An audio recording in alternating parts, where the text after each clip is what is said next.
Welcome to the Motion Gallerium.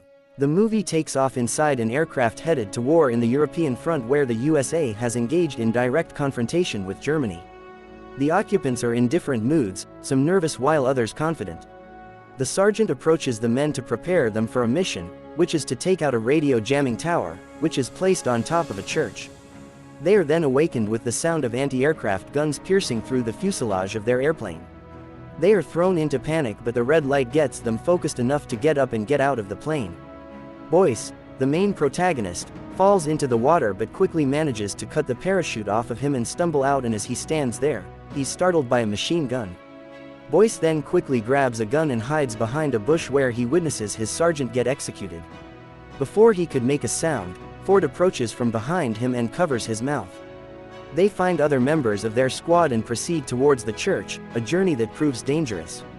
On the way, they meet a woman in the woods, to which they capture her only to realize she only speaks French. She's scared, so Boyce does his best to calm her with a little French he can speak, but she spits down, expressing her disdain over them. They then force her to lead the way back to her village, to which coincidentally, it's actually the same village they are looking for. They cautiously walk in, but they are seen and a whistle is heard, so Boyce quickly hides in the nearby trench and the woman goes ahead to confront the Germans, who later release her after a quick search. Boyce heads back and meets the squad, and now that they share the same hatred towards the Nazis between the strange woman and the squad, they decide to put their differences aside. They finally get inside her home where Ford sends Tibbet and Chase to the rendezvous point to find any other survivor. Boyce receives medical care from Chloe, who reveals to him that her aunt has been to the radio tower but she's been different ever since. Moments later, the Germans arrived and things escalate quickly when one of the German men named Waffner tries to rape Chloe, and Boyce intervened with a gun. Ford then orders Boyce to go find Chase and Tibbet. However, on his way there, he is confronted by a dog, so he quickly jumps into a truck filled with dead bodies that sends him right into the German camp, where the truck stops and the Germans start to unload the bodies. Boyce gets out and hides in one of the buildings nearby where he sees the interior radio room. He keeps exploring until he ends up inside a project room the Germans reserve for human experiment. Surprisingly, he finds Jacob, one of his comrades, strapped to a shady bed with tubes going into him. So he pulls out the tubes and flee into the dark sewers. Back at Chloe's home, the squad is interrupted by Boyce's return, upon which he starts mumbling stuff about experiments in reanimation and unspeakable horrors, seemingly valuable intel.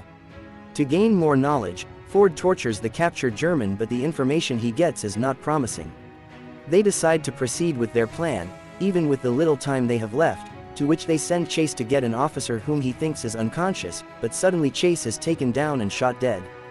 Desperate times force Boyce to inject a serum he obtained from the German lab and immediately reanimates Chase, who goes through a painful and unstable transition phase, to which he gets killed by Boyce. Amidst the chaos, Waffner grabs Chloe's little brother and uses him as a shield and makes his way out through a gunfight, to which he gets shot in the face. Waffner goes to the lab and injects himself with the serum to heal his wounds quickly. While outside, they split up. Chloe seductively lures one of the sentries to an isolated position, where they capture and tie him with explosives and return him through the gate, so when he exploded, Jacob and Tibbet make some noise to distract enemy forces, so the others can creep inside. Chloe goes in looking for his little brother while Boyce and Ford head to the radio room to take care of business. Ford then stay behind to rig the place with explosives in the radio room while Boyce heads in the lab to set some there, to which at this point, Chloe had already found her little brother.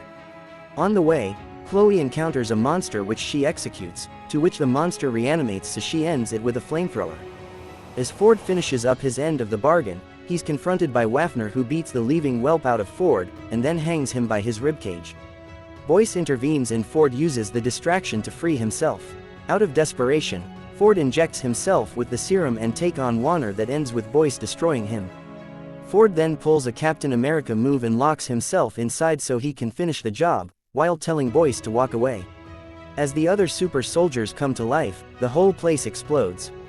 Boyce makes it out in time and joins his team and the villagers as they emerge after the news of the Allied victory. Boyce is then debriefed and reassigned, but ultimately chooses to keep the secrets of the lab to himself. Hit that subscribe button for more recaps. Also, throw a comment for us, we'd like to hear from you.